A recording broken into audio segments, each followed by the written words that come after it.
What if death is not the end but a doorway the soul remembers? We often think of dying as a final moment, a sudden silence, a vanishing. But the truth, as seen through the deep trance readings of Edgar Cayce, is far more gentle and far more mysterious. The soul does not simply leave, it transitions. It unfolds from the body like a breath finally released from the lungs, like a bird slowly lifting from the earth. In those first 40 days, something sacred happens, something that eludes physical sight but not spiritual memory. Cayce revealed that the soul does not vanish upon death. It lingers, it watches. It begins to remember what it is beyond name, beyond form. This passage, these first 40 days, is not random, it is intentional. And in this window, the soul undergoes a transformation so profound, it cannot be explained by words alone. It must be felt. Let us begin by stepping into that first threshold, the moment the soul leaves the body. Death begins not with an ending, but with a release. In the final moments of physical life, something inside us softens, the tension in the body loosens, the breath no longer fights, and the soul, which has been nestled quietly behind our eyes all our lives, begins to rise. Edgar Cayce spoke of this passage not as a severing, but as a return. In his readings, he described the soul leaving the body as a gentle lifting. It is not violent, not abrupt. It is quiet. It is calm. The soul slips out of form the way mist rises from a still lake, unhurried, natural, without struggle. Many who have had near-death experiences echo this same sensation. A sudden awareness of floating, of weightlessness, of a strange and radiant calm. In those first few moments, the soul does not drift far. It remains nearby. It observes. It watches its own body. It lingers in the familiar space it once called home. There is often no fear, only wonder. The soul, newly freed, becomes aware that it is not dead in the way the world describes death. It is alive in a different frequency, a different light. This lingering, Cayce revealed, is part of a natural unfolding. The soul needs time to separate, not just from the physical body, but from identity, from memory, from emotion. Death is not instant. The physical stops, but the energetic continues. The personality, the self, takes time to unravel from the soul.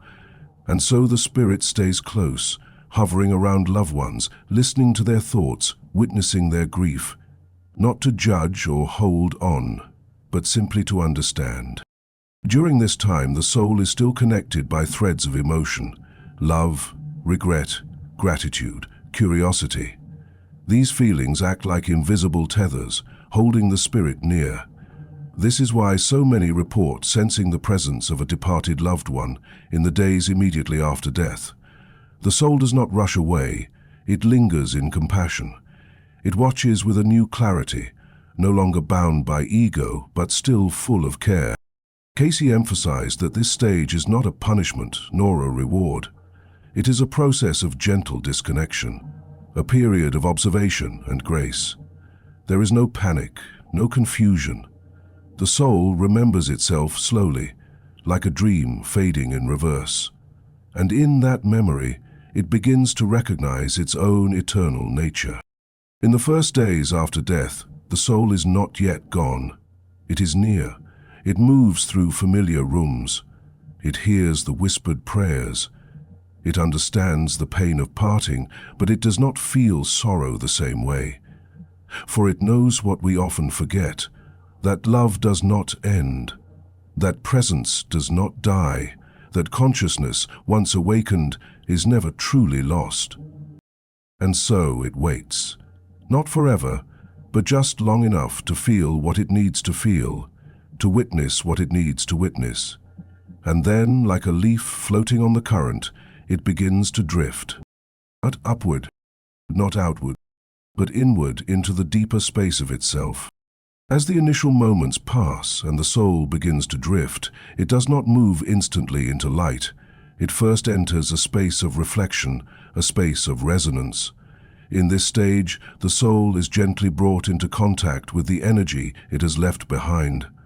Cayce described this as the soul's encounter with its own echo, a chance to feel, not just remember, the life it has just lived.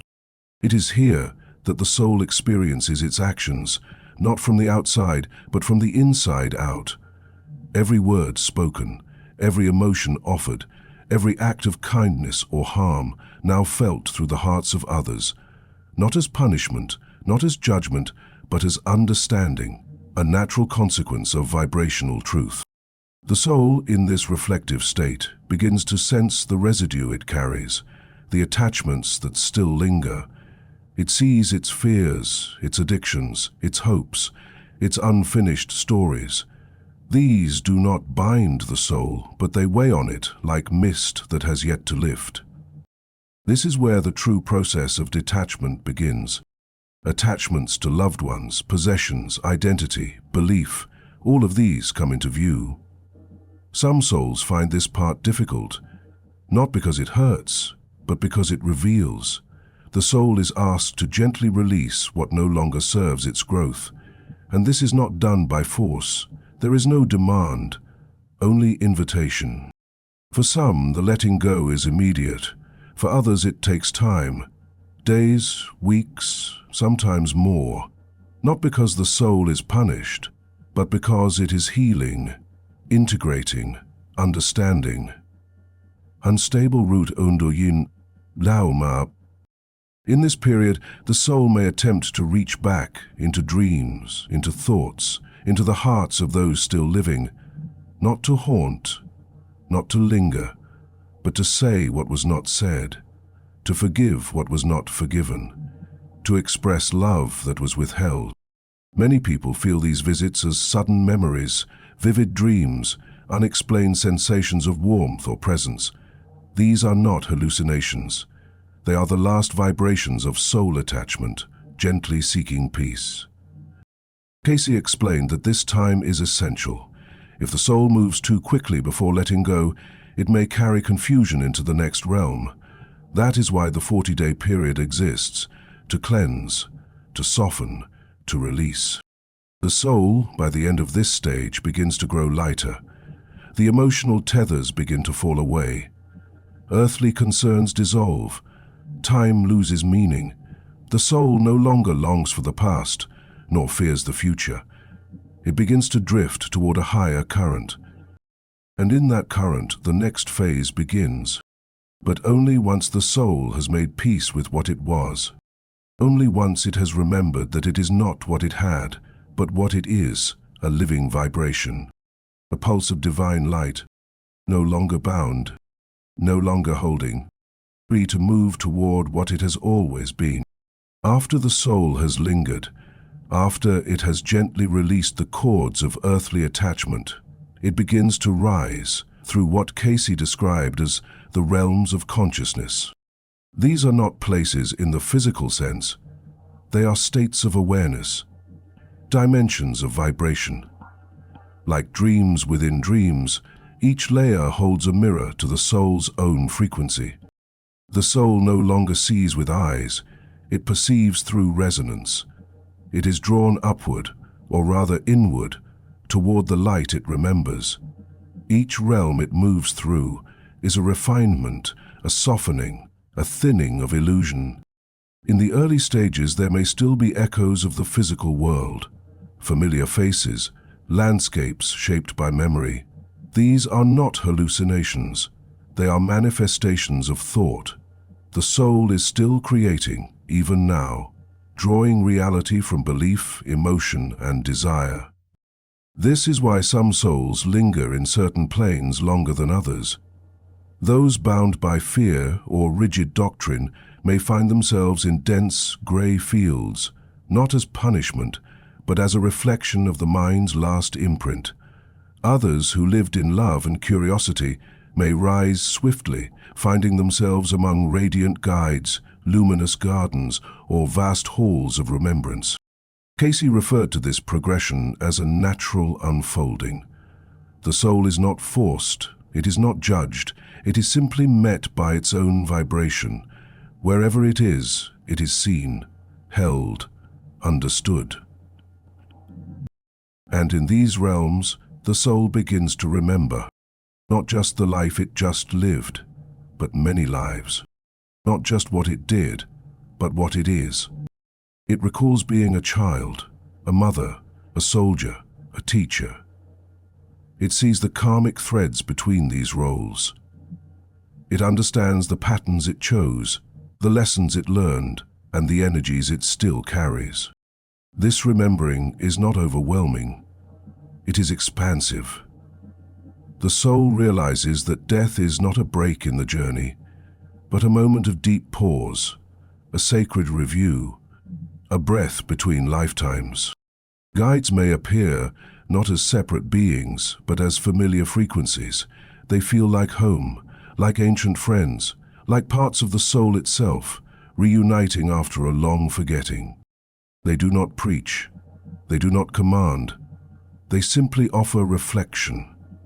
And the soul, in this sacred state, listens with a stillness it never knew while on earth.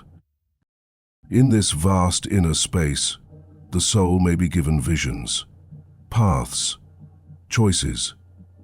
It may sense its next destination not as fate, but as an opportunity to grow further. Sometimes it chooses to rest, sometimes it chooses to return, sometimes it remains in these higher planes to assist others still on the path. And yet, no matter what it chooses, it knows something now it did not fully understand in life. That all things are connected. That time is a veil. That love is the only real current beneath it all. The final days of this 40-day passage are not an end, but a quiet merging. The soul, now unburdened, now aware, begins to integrate all it has witnessed. Not just memories, but meanings.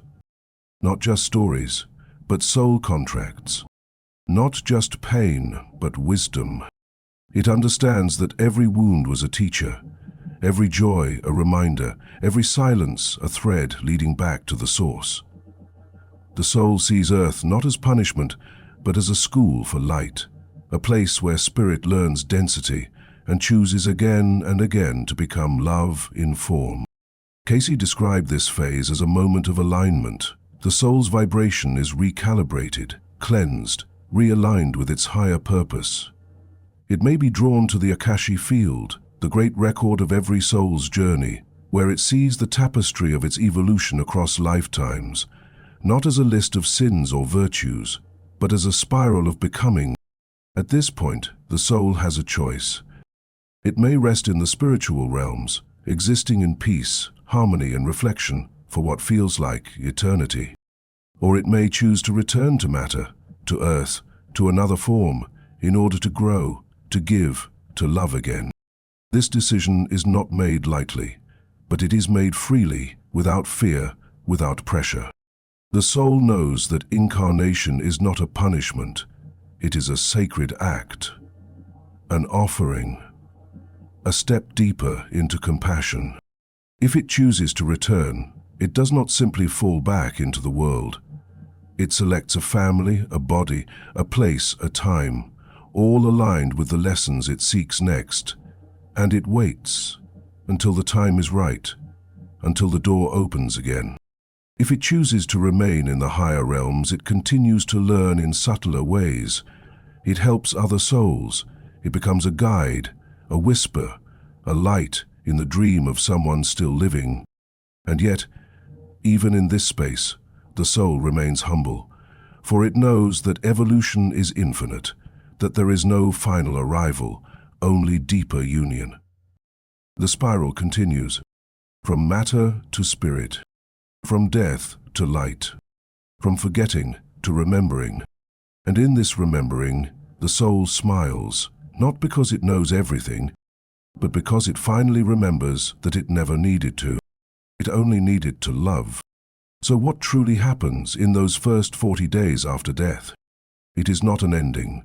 It is not a disappearance. It is a deep unfolding, a return to essence, a remembering of what we've always been, beneath the masks, beyond the form. Edgar Cayce showed us that the soul does not vanish.